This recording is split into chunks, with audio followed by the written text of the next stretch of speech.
आप जिस चीज़ को भी ज़्यादा समय दोगे आप उस चीज़ में मास्टर हो जाओगे, चाहे वो पढ़ाई हो, चाहे वो कोई स्किल हो, चाहे वो सोना ही क्यों ना हो। अगर हम ज़्यादा सोते हैं तो हमें सोने की आदत पड़ जाती है। अगर हम कोई एक्टिविटी करते हैं तो हमें वो चीज़ में हम मास्टर हो जाते हैं। अगर हम पढ़ाई करते हैं तो हम अपने लक्ष्य तक पहुँच जाएंगे। राधे कृष्णा दोस्तों।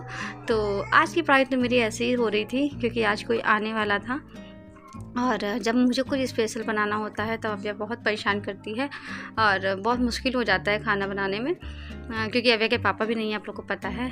तो ये बनाई थी मैं दही बड़े, और अव्या सो रही थी तब मैंने दही बड़े बना लिए थे, क्योंकि मुझे लगा था दही बड़े बनाने में टाइम लगता है तो ये जल्दी बन जाए। एक्चुअली मैं आपको बता देती हूँ कौन आने वाला है। अव्या के पापा आने वाले हैं और उन्होंने फ़ोन में फरमाइश कर दी है कि पकौड़ी बना लेना, बहुत दिनों से घर पे खाना नहीं खाया तो कुछ खाना अच्छा सा बना लेना। तो मैंने उनसे कह दिया कि नहीं, मैं कुछ नहीं बना रही, क्योंकि अव्या बनाने नहीं देगी, और सिंपल सी मैंने खिचड़ी बनाई है तो आप वही खाइएगा आके।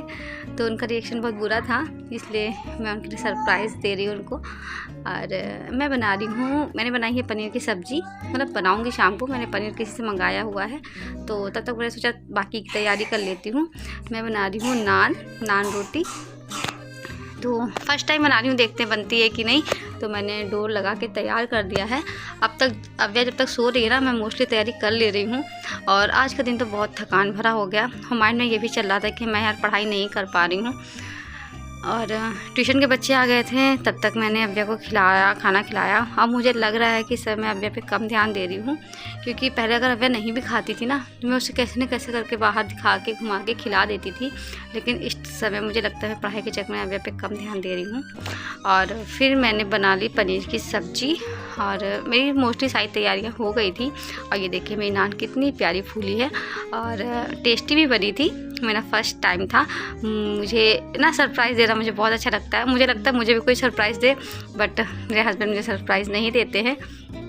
मुझे लगता है पता नहीं कौन सा हस्बैंड होते होंगे जो शादी का सरप्राइज़ देते हैं। तो फिर आ गई थी मैं अव्या को वॉकिंग करा के खाना खिलाने। और आप लोग को जैसे कि पता था, अभी कुछ दिन पहले हमारी एनिवर्सरी थी, तो जो हम मना नहीं पाए थे। और मैंने कहीं पढ़ा था कि शादी के बाद बर्थडे भले नहीं मनाओ, लेकिन हमें एनिवर्सरी ज़रूर मनानी चाहिए। तो उसका ही मैंने कुछ सरप्राइज़ रखा हुआ है शर्मा जी के लिए। और 8:30 बज गया था, मुझे लगा थोड़ी देर में पढ़ाई कर लेती हूँ, वो 10 बजे तक आएंगे, तो मुझे लगा 10 बजे तक मैं पढ़ाई कर लेती हूँ। अव्या को मैंने नहीं सुलाया, क्योंकि अगर वो आते तब अव्या सो जगती तो वो अपनी पावर नैप ले चुकी होती, तो वो पूरी रात नहीं सोती, इसलिए अव्या भी जग रही थी। और ये देखिए ज़्यादा कुछ नहीं कर पाई, क्योंकि अव्या की वजह से मैं ज़्यादा कुछ नहीं कर पाई, थोड़ा ही बहुत कर पाई। और मैं केक ले आई थी।